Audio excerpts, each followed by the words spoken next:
Bonjour. Alors aujourd'hui je suis en forme, je vais vous parler de la Trinité. Alors voilà, c'est un concept chrétien qui date des débuts du christianisme, mais pas tant que ça, c'est plutôt 300 ans ou 400 ans après Jésus, mais qui est une manière de dire quelque chose à la fois de la structure de Dieu et de notre structure intérieure, puisque c'est la même chose, hein. On va vers le un, et donc il faut arrêter de voir Dieu d'un côté et nous de l'autre, hein. C'est-à-dire que tout résonne à tous les niveaux, que ce soit mon expérience spirituelle, que l'expérience de Dieu en Dieu. C'est la même chose parce que tout s'interpénètre, tout est un, hein. Et donc la Trinité, alors théologiquement, je vous la décris comme ça rapidement, c'est Dieu est un, et dans la Trinité, Dieu le Père engendre le Fils, et de leur relation naît une circulation d'être et d'amour qu'on appelle l'Esprit Saint. Alors dit comme ça, c'est assez incompréhensible, mais par contre, je vais vous dire à quoi ça correspond dans l'expérience, parce que c'est d'une expérience dont il s'agit.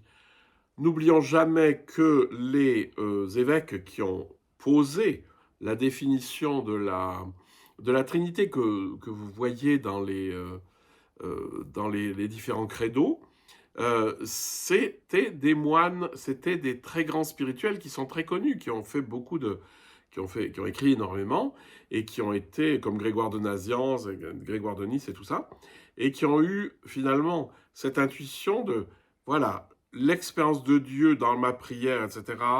Finalement, elle correspond à une structure qu'on peut dire sur Dieu. Je vais partir de l'expérience.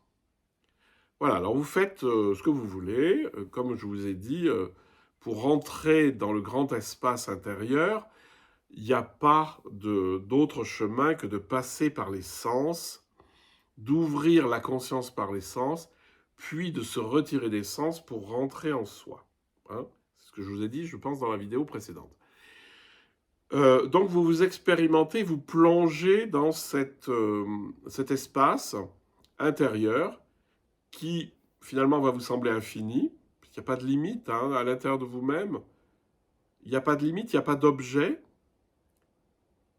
Du moment où vous ne pensez pas, où vous ne représentez pas les choses, ben finalement vous expérimentez la conscience en tant que conscience, elle est gigantesque. Enfin, c'est pas qu'elle est gigantesque, elle est infinie, il n'y a pas de limite nulle part, hein, ni en haut, ni en bas, ni à droite, ni à gauche. Là, vous pouvez revenir sur la définition de Dieu que vous trouverez dans Mathilde de Magdebourg, qui est sublime. Dieu est comme une cellule dont les murs seraient à l'infini, le plafond au-dessus du ciel et le plancher en dessous des enfers. Et donc, vous êtes posé en vous-même. Et là, vous ne voulez rien. Vous êtes juste là. Le temps s'éteint. Vous ne vous rendez pas compte du temps qui se passe. Vous êtes juste posé. Il n'y a même pas d'idée je suis bien, je ne suis pas bien, parce qu'il n'y a plus de jeu, puisque l'ego, il est quand même bien parti. Donc ça correspond à Dieu un. Parce que Eckhart va appeler la divinité, Gottheit. Non pas Dieu, mais la divinité. On utilise le mot divinité pour dire quelque chose de plus général que Dieu, qui va être dans le christianisme une personne. Alors il va falloir faire très attention avec ce mot. Donc cet état intérieur, à un moment donné, il prend conscience de lui-même. Vous êtes posé au centre de votre silence et vous avez une intuition, par exemple comme celle des cartes, qui va dire « Mais mon fond est le fond de Dieu. Mon silence est le silence de Dieu. Mon âme est de même nature que Dieu. Mon âme est Dieu en moi. » C'est-à-dire cette prise de conscience d'un seul coup que c'est pas moi qui suis juste posé en moi-même, c'est qu'il y a la source qui devient consciente. C'est-à-dire je prends conscience d'être là, quoi. Enfin, il y a le grand sentiment du je suis, comme je vous l'ai déjà dit, et c'est la très forte présence à moi-même qui est réflexive, mais qui n'est pas dite en mots. Alors vous pouvez mettre un mot dessus, vous pouvez mettre du vocabulaire, c'est pas le souci, vous allez dire peut-être en sortant de l'expérience, là j'ai senti en moi que quelque chose existait, que c'était, il y avait quelque chose qui dépassait infiniment ma petite forme personnelle et individuelle. Et donc cette prise de conscience du divin, dans le christianisme, on va dire que la divinité, donc Dieu, va se voir, c'est-à-dire il va engendrer son image.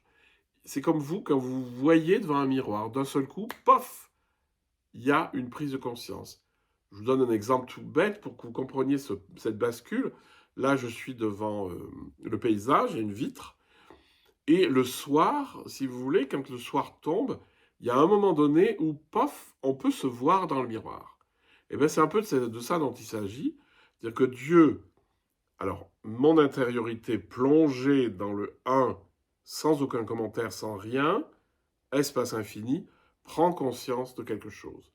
C'est-à-dire, waouh, ça existe, c'est là, je suis. Et donc ça, c'est Dieu qui, dans la théorie de la Trinité, Dieu qui projette en fait son image, il se voit. Hein, il a projeté à l'extérieur de lui-même son image et donc il se voit. Mais ça, c'est la même chose. Hein.